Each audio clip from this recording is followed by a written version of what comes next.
आज 4 तारीख है और 5 तारीख से नामांकन प्रक्रिया शुरू होगी। सभी चीज़ें हमारे राष्ट्रीय नेतृत्व के ध्यान में है और मुझे लगता है कि कभी भी भारतीय जनता पार्टी की राष्ट्रीय नेतृत्व की आज हो जाए कल हो जाए बहुत जल्दी। लेकिन ये तो पिछले कई दिनों से चल रहा है कि आज हो जाए कल हो जाए। ये लोकतंत्र का पर्व है। लोकतंत्र के पर्व में सभी की भागीदारी हो, सबके विचार शामिल हो, सबकी बातें सुनी जाएं। पूरा समय राष्ट्रीय नेतृत्व ने दिया है, इसलिए अनेक ऐसी बैठकें हुई हैं। अच्छा सर, 90 की 90 सीटों पर जो है नाम फाइनल हो गए या भी कुछ पेंडिंग? सभी 90 सीटों पर सभी नामों पर चर्चा हुई है और जैसे ही नाम फाइनल होंगे राष्ट्रीय नेतृत्व उसको घोषणा करेगा और राष्ट्रीय नेतृत्व उसको। अच्छा ये बताएं कि हरियाणा में बीजेपी अगर हम बात करें, हाँ सर, विनेश फोगाट आज मिल रही हैं और ये भी काफी चर्चा है कि बजरंग पुनिया और वो ज्वाइन कर सकते हैं कांग्रेस, कैसे देखते हैं आप? राहुल गांधी कांग्रेस पार्टी के नेता ही इस पर जवाब दे सकते हैं और भारतीय जनता पार्टी ने सभी खिलाड़ियों का सम्मान किया है, सभी खिलाड़ियों को मान सम्मान दिया है और कौन खिलाड़ी किस राजनीतिक दल में जाता है उस खिलाड़ी की अपनी भावनाएं होती हैं। राहुल गांधी के साथ सुबह उन्होंने मुलाकात की है और कई बातें भी हुई हैं और लग रहा है कि आप ही के ज़िले या आपके साथ लगते ज़िले से वो कैंडिडेट हो सकते हैं। हर आदमी को राजनीति करने का अपना अधिकार है। हर राजनीतिक दल की किसकी राजनीति वो करता है, ये उसका अपना विवेक का फैसला है, जो भी करेंगे ठीक। अच्छा अध्यक्ष जी, ये बताएं कि बीजेपी अकेले ही चुनाव लड़ रही है कि एनडीए के जो घटक हैं आपके समर्थन जिन्होंने पीछे दे के रखा उनके साथ लड़ेंगे? भारतीय जनता पार्टी का जो गोविंद कांडा का सिर्फ एक सीट का जो चर्चा जरूर आई थी, गोविंद तो ऑलरेडी भाजपा में है ही, गोपाल कांडा की, और गोपाल कांडा को लेके जो एक सीट की चर्चा जरूर हुई थी, उसका अंतिम फैसला हमारा राष्ट्रीय नेतृत्व करेगा। अभी वो सब चीज़ें पेंडिंग में है। नहीं, ये जिस तरह से बात की गई कि एनडीए के घटकों को नाराज नहीं किया जाएगा, तो कुछ निर्दलीयों ने भी आपको समर्थन दिया था उस समय, तो अभी मतलब एक ही सीट पे है सिर्फ जो आपका विचार है? अभी तक की पोजीशन यही है कि रंजीत चौटाला नाराज बताए जा रहे हैं। भारतीय जनता पार्टी से रणजीत चौटाला का बयान आया है, सभी चैनलों पे आया है, वो बिल्कुल खुश हैं। पूरा मान सम्मान पार्टी ने दिया है और इस प्रकार की कोई बात नहीं। मुख्यमंत्री के 2 जगह से चुनाव लड़ने की भी बात सामने आ रही है, या वो करनाल छोड़ के कहीं और उनको शिफ्ट किया जा रहा है, क्या कितना दम है? ये हमारा राष्ट्रीय नेतृत्व फैसला करेगा 90 की 90 विधानसभाओं में से किस सीट पर किस उम्मीदवार ने चुनाव लड़ना है, किस नेता ने चुनाव लड़ना है, ये हमारा राष्ट्रीय नेतृत्व तय करेगा। और जहाँ से भी राष्ट्रीय नेतृत्व घोषणा करेगा वहीं से चुनाव लड़ेगा। आप मानते हैं कि कल दुष्यंत फाइल कर रहे हैं नॉमिनेशन, वीरेंद्र सिंह भी है वहाँ से, कैसे देखते हैं उचाना में बीजेपी का कितना क्या स्टेक है वहाँ? भारतीय जनता पार्टी उचाना विधानसभा में जीत दर्ज करेगी और बड़ी मजबूती के साथ भारतीय जनता पार्टी की सरकार बनेगी। आज पेपर में भी अखबार में छपा है कि एक स्वीपर की जॉब के लिए 46,000 ग्रेजुएट्स और पोस्ट ग्रेजुएट्स का आया है, कैसे देखते हैं आप इसे? क्योंकि विपक्ष तो बोल रहा है कि ये पूरा अनएम्प्लॉयमेंट का दर्द दिखा रहा है आपको। हरियाणा प्रदेश में जितना रोजगार हमारी 10 साल के शासन में 1,47,000 युवाओं को रोजगार देने का काम किया, 1,20,000 कच्चे कर्मचारियों को नियमित करने का काम किया। हमारी सरकार ने रोजगार के अवसर हरियाणा प्रदेश में युवाओं के लिए बढ़ाने का काम किया है और पूरे हरियाणा प्रदेश में बेरोजगारी खत्म हो इस प्रकार की नीति और सोच को लेकर हमारी सरकार ने काम किया। ये हमारी सरकार की बड़ी उपलब्धि। अध्यक्ष जी ये बताएं कि कोई व्यक्ति विशेष यदि कह देता है कि मैं यहाँ से चुनाव लड़ूंगा, पार्टी हाईकमांड उसका निर्णय लेगी या वो लेगा?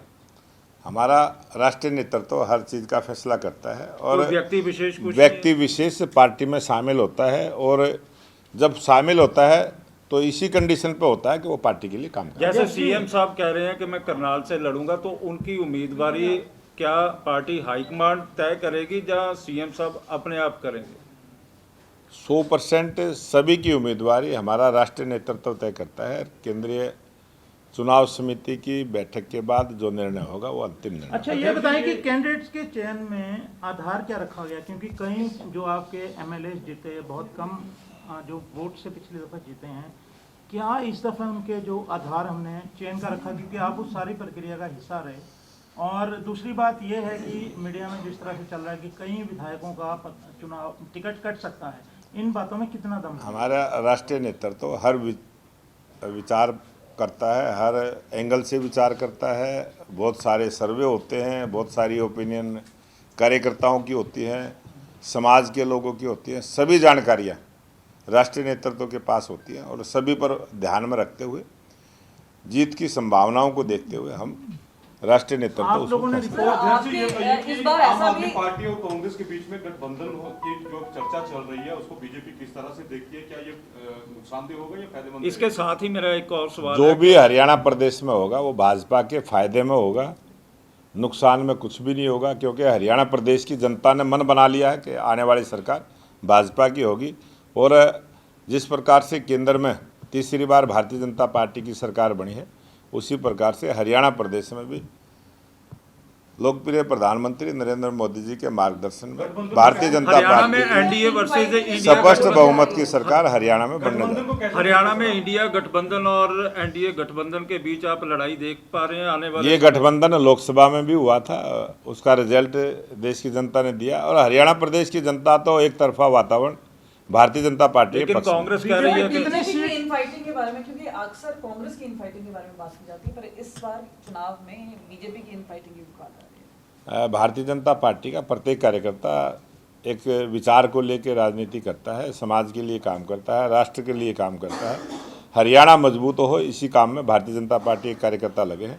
हरियाणा एक, हरियाणवी एक का हमारा जो सिद्धांत है, विचार है, उस पर हम चले हैं और उसी के मजबूत करते हुए भारतीय जनता पार्टी के सभी कार्यकर्ता। बीजेपी की कितनी सीटों का आप दावा करते हैं? मतलब भारतीय जनता पार्टी की स्पष्ट बहुमत की सरकार हरियाणा प्रदेश में। लेकिन पिछली बार मुख्यमंत्री जी क्यों 85 से ज्यादा विधायकों का कहते हैं कि 85 विधायक लेकर आएंगे, उससे आप कितना सहमत हैं? मैं पूरी तरह से मुख्यमंत्री जी की बात से सहमत हूं और ये हरियाणा प्रदेश की जनता का फैसला है।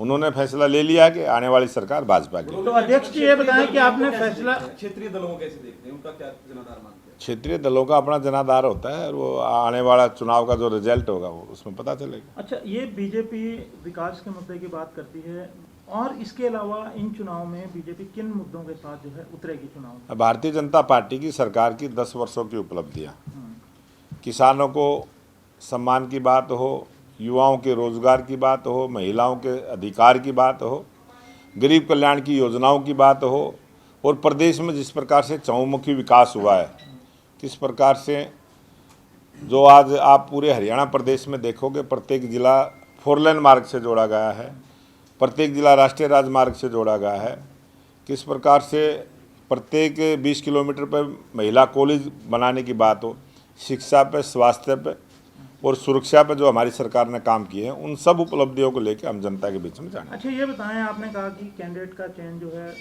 राष्ट्रीय नेतृत्व करता है। आपने घोषणा कर दी कि मैं चुनाव नहीं लड़ूंगा, तो राष्ट्रीय नेतृत्व क्या आपको चुनाव लड़वा सकता है? कोई उम्मीद है? राष्ट्रीय नेतृत्व कुछ भी कर सकता है और राष्ट्रीय नेतृत्व का फैसला ही सर्वमान्य होता आप है। बदल सकते हैं? मैंने अपनी बात राष्ट्रीय नेतृत्व के सामने रखी है और मुझे विश्वास है कि राष्ट्रीय नेतृत्व लेकिन सबकी बात को कांग्रेस सुनेगा। उल्टा कह रही है कि आप कांग्रेस के डर के कारण छोड़ रहे हो।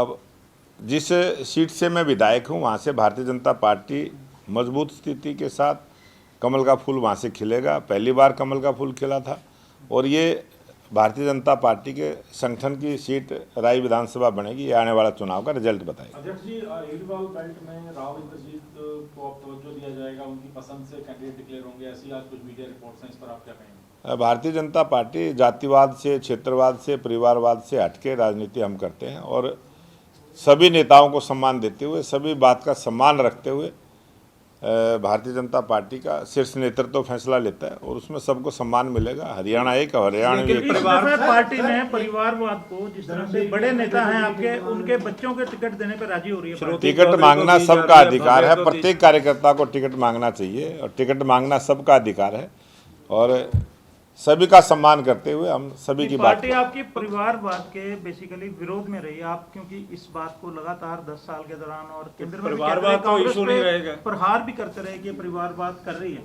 अगर ये नेताओं के बच्चों को दिया जाता तो आपको लगता नहीं कि परिवारवाद होगा? हमारे लिए पूरा हरियाणा एक है, हरियाणवी एक का हमारा मंत्र है और पूरा देश एक परिवार है। हम पूरी दुनिया को भी एक परिवार मान के चलते हैं। इसी तरह नेताओं के बच्चे भी परिवार हैं। नेताओं के बच्चों को सारी दिए जा सकते हैं, राजनीति में सारी संभावनाएं खुली हैं। खुली रहती हैं।